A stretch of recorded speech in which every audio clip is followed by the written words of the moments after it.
আগামী নির্বাচনে বিএনপি পাবে ৩৯% ভোট, জামাত পাবে ২১% ভোট, এনসিপি পাবে ১৬% ভোট মনে করছে তরুণ তরুণীরা।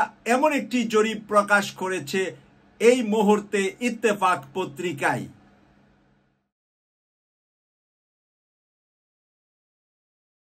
আসসালামু আলাইকুম ওয়া রাহমাতুল্লাহি ওয়া বারাকাতুহু। ত্রয়োদশ জাতীয় সংসদ নির্বাচন হলে বিএনপি পাবে ৩৮.৭৬% ভোট পাবে বলে মনে করেন তরুণরা। এরপরে অবস্থানে আছে ২১.৪৫% ভোট পেয়ে থাকবে জামাত। গতকাল সোমবার ৬ July south Asia network of economic modelling SANEM প্রকাশিত এক জরিপে এমন তথ্য উঠে এসেছে। এ জরিপে অংশ নেওয়া তরুণরা মনে করছে অন্যান্য ধর্মীয় দলগুলা পাবে ৪.৫৯% ভোট, তবে জাতীয় নাগরিক পার্টি এনসিপি পাবে ১৫.৮৪% ভোট। জাতীয় পার্টি পাবে ৩.৭৭% ভোট এবং অন্যান্য দল পাবে ০.৫৭% ভোট। এর মাঝে আরো যা লিখেছে, সানেমের জরিপে আরো উঠে এসেছে নির্বাচনে অংশগ্রহণের অনুমতি পেলে আওয়ামী লীগ পাবে ১৫.২% ভোট। দেশের সবকটি বিভাগের উপরে চালানো এই জরিপে অংশ নেন ১৫ থেকে ৩৫ বছর বয়সী ২,০০০ মানুষ। প্রথমে ৮টি বিভাগে ২টি করে জেলা বাছাই করা হয়, এরপর সেখান থেকে আবার ২টি করে উপজেলাকে নির্বাচন করা হয়। প্রিয় দর্শক, আমি এই বক্তব্যের শেষের অংশটা আপনাদের সামনে তুলে ধরছি ইত্তেফাক থেকে, তারপরে আমি আমার বিশ্লেষণ দিয়ে শেষ করব। জরিপে আরো দেখা যায় বিএনপি ভোট দেওয়ার বিষয়ে গ্রামের অঞ্চলের মানুষ বলেছে ৭৭.৭২% এবং শহর অঞ্চলের মানুষ বলেছে ৩৯.৭৭%। উত্তরদাতারা আগ্রহ প্রকাশ করেছে। জামাতের প্রতি সমর্থন জানিয়েছে গ্রামের ২১.২৫% এবং শহরের ২১.৬৬%। এনসিপির ক্ষেত্রে এ হার গ্রামে ১৫.৩৮% এবং শহরে ১৬.২৮%। অন্যদিকে আওয়ামী লীগকে ভোট দেওয়ার কথা বলেছেন গ্রামের ১৬.৬২% এবং শহর অঞ্চলে ১৩.৪৬% ভোটার। অর্থাৎ জরিপ অনুযায়ী দলটির প্রতি গ্রামের ভোটারদের সমর্থন শহরের তুলনায় কিছুটা বেশি। সর্বশেষ কথাটা ইত্তেফাক থেকে আপনারা কি বুঝলেন? অর্থাৎ গ্রামে আওয়ামী লীগের সমর্থন বেশি। এই কথাটা প্রতিষ্ঠিত করার জন্যই তারা এই জরিপটা প্রকাশ করেছে।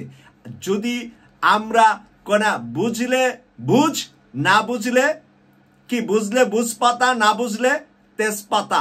তার মানে এই জরিপটাই ছিল আওয়ামী লীগকে প্রতিষ্ঠা করা।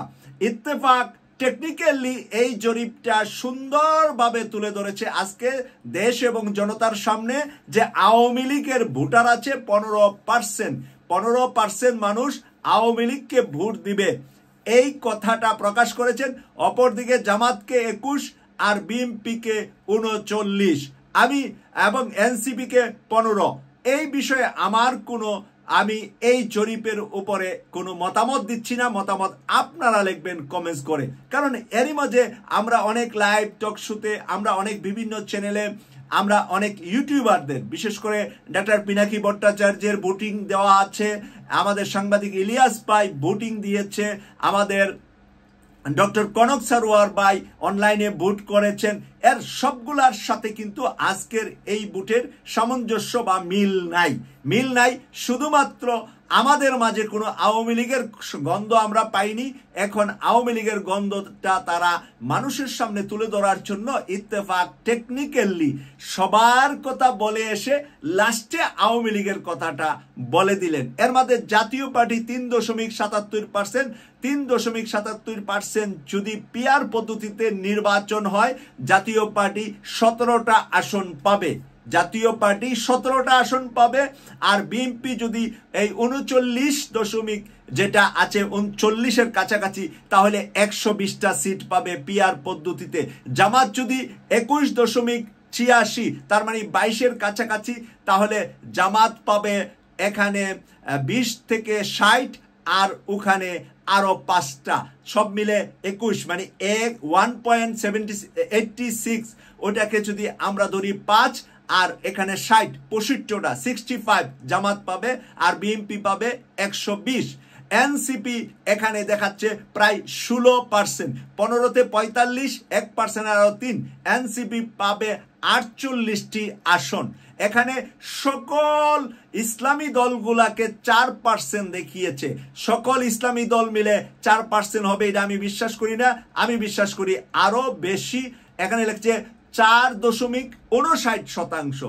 4.59% যদি হয় তাহলে এখানে 4, 3, 4, 12টা, 13টা, 14টা আসন পেতে পারে এই ইসলামিক দলগুলা তাদের হিসাব অনুপাতে। 14টা আসনের মতো না, সরি, আমি আবার এগেইন বলছি,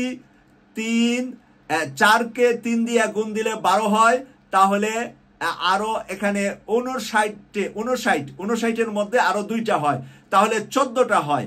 তাহলে জাতীয় পার্টিরটা আমি ভুল বলেছিলাম, সরি, আমি জাতীয় পার্টিরটা বলছি আবার 3.77, মানে 3 দিয়ে গুণ দিলে 9 হয়, 9 আর 77-এর ভিতরে পাবে আরো 2টা। পিআর সিস্টেম হলে 11টি আসন পাবে জাতীয় পার্টি তাদের হিসাব অনুপাতে, পিআর পদ্ধতিতে নির্বাচন হলে। প্রিয় দর্শক, আপনাদের সামনে নিউজটা আমি তুলে ধরেছি, বাকি মন্তব্য লেখার অনুরোধ করছি কেটিভি 24-এর আমাদের চ্যানেলে। এই প্রত্যাশা রেখে বিদায় নিলাম। আমি সৈয়দ মাসুক, লন্ডন থেকে। আল্লাহ হাফেজ।